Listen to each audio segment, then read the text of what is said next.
It's Saturday night, and a teenaged boy and girl are out on a date. They are strolling through a shopping mall with plans to see a movie later at the theater attached to the mall. As they walk through the mall waiting for their show to start, the girl spots something. It's a photo booth. She excitedly grabs the boy's hand and pulls him inside. They close the curtain, insert a coin, and the machine comes to life, snapping a series of photos. The two exit the booth, but both seem to be a little off. It's getting close to showtime, though, so they start making their way to the movie theater. Meanwhile, unbeknownst to the mall patrons, something is happening deep below the ground. The boy and girl exit the theater and walk arm in arm through the alley back toward the parking lot where the boy left his car. It's late now. The sun has long since set, and they're all alone. But they don't hear the footsteps behind them, or sense the pair of bodies that are following them, getting closer and closer. They get to the car. It's the only one left in the parking lot, and the boy takes out his keys to unlock the car when he fumbles and drops them to the ground. As he bends over to pick them up, he finally sees who has been following them. It's them, a pair of doppelgangers coming straight towards them. They look exactly like the boy and girl, except for their faces, which are horribly distorted, with strange lumps and no eyes or mouths. They look as though they were a drawing of a face that was somehow smudged out. The boy quickly gets the keys and grabs the girl, dragging her away from the creatures, who are now reaching for the boy and girl, grasping and clawing at their faces as they try to moan through their skin-covered mouths. He gets the car unlocked, and both manage to get inside. As the creatures bang on the windows, the boy starts the engine and drives away, leaving the abominations behind. Hi, I'm Dr. Bob, and this is SCP-715, also known as My Face That I May Be. SCP-715 is a take-your-own-photo brand photo booth, a product of the Sony Corporation made in the 1970s. This is a standard-looking photo booth, bearing a close resemblance to the many thousands of others that were in operation around the world at the time, with no anomalous visual characteristics at all. The only detail setting this machine apart from its countless brethren is a small metal tag, which has been added to the back of the machine at some point, but a significant amount of wear has made it impossible to read what, if anything, was ever stamped on the tag. SCP-715's basic operation is also not anomalous in appearance. It will only activate if an individual sits inside and inserts the required coinage, at which point it will take a series of photos, just like a normal photo booth. The photos will also appear normal, though often some will be heavily distorted and obscure the subject's face in various ways. What truly sets this photo booth apart, however, is what happens outside of the booth when the pictures are taken. While the individuals who had their photos taken, classified as SCP-715-B instances, are able to exit the booth with no obvious effects, below the mall, deep underground, something truly terrifying takes place.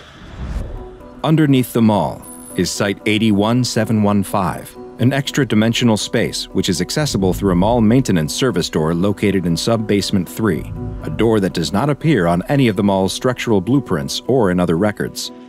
The site consists of a giant cavernous room, which appears to have been hewn right out of the surrounding limestone.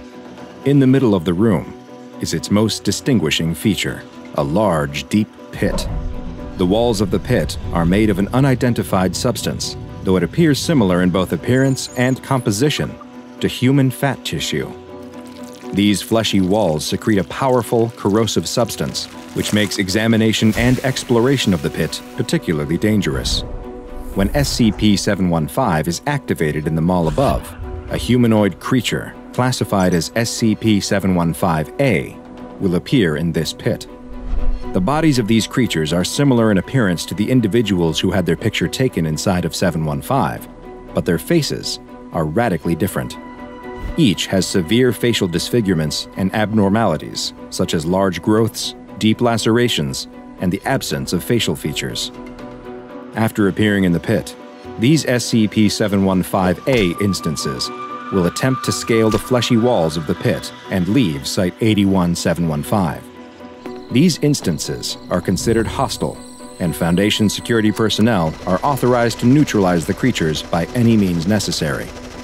Further research into how the SCP-715A entities are formed and what exactly the pit is are ongoing, and it's not currently known how many 715A instances exist down in the pit. With the entities who were able to climb out of the pit able to be relatively easily neutralized by security forces, SCP-715 was originally classified as safe. It was contained at its point of origin within the mall in Ohio, and Foundation personnel posing as mall employees would collect the photos printed by the machine. However, following additional discoveries, this classification necessitated changing. The Foundation began noticing inconsistencies with SCP-715B entities after a researcher tested SCP-715 himself by sitting inside and having his photo taken. Soon after, he began acting in ways that were considered strange, such as when he turned down a promotion to a prominent position with better pay and perks for seemingly no reason, and when he skipped a mandatory site inspection for reality-bending anomalies. After noticing these strange behaviors, a Foundation research head had an anomalous optical enhancement device placed in the oddly acting researcher's bedroom and learned a surprising truth about the SCP-715A and B entities. The Foundation had been killing the wrong ones. The device, which could remove anomalous reality-distorting effects from images, showed that the researcher was actually one of the creatures from the pit, with the telltale facial distortions. Following this shocking revelation, the research head used the same device on the creatures still inside the pit underneath the mall.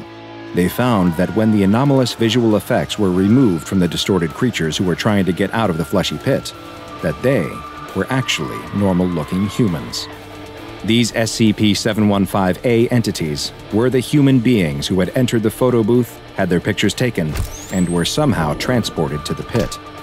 They had been trying to escape their prison and tell the Foundation who they really were, but this only resulted in them being terminated by the on-site security forces. In order to fix this mistake, SCP-715 was hastily reclassified as Keter, and SCP-715 was removed from the mall in order to be stored in a secure locker at Site-19. Research personnel were no longer able to access SCP-715 without special authorization, and study of the interior was limited to what could be done via remote drone use only. The Foundation began rounding up all known instances of SCP-715B, who were now the ones subjected to immediate termination. Foundation staff did manage to interview one 715B instance, though, who had been previously believed to be a fellow Foundation researcher. It is unknown exactly what the researcher doppelganger said in that interview, but it must have been extremely serious, as the end result was another complete change in protocol. All attempts to contain and neutralize instances of SCP-715B would immediately cease, since if there were as many out in the world as the doppelganger claimed, then ultimately, it would better maintain normalcy and ensure the secrecy of SCP-715 if they were allowed to go free. Sadly, the same was not the case for the SCP-715A instances that still existed down in the pit. The researcher doppelganger advised that it would be unwise to remove them from the pit, and the current Foundation policy is that down in the pit is where they will remain.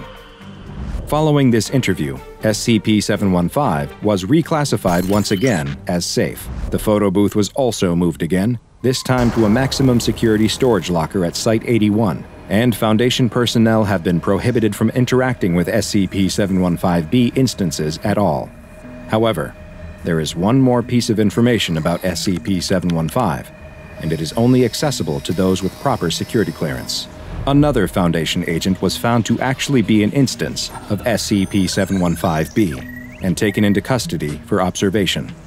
While under surveillance, it was discovered that this instance, classified as SCP-715B7, was emitting low-level radiation that was somehow directed at Site-81-715, the location of the pit.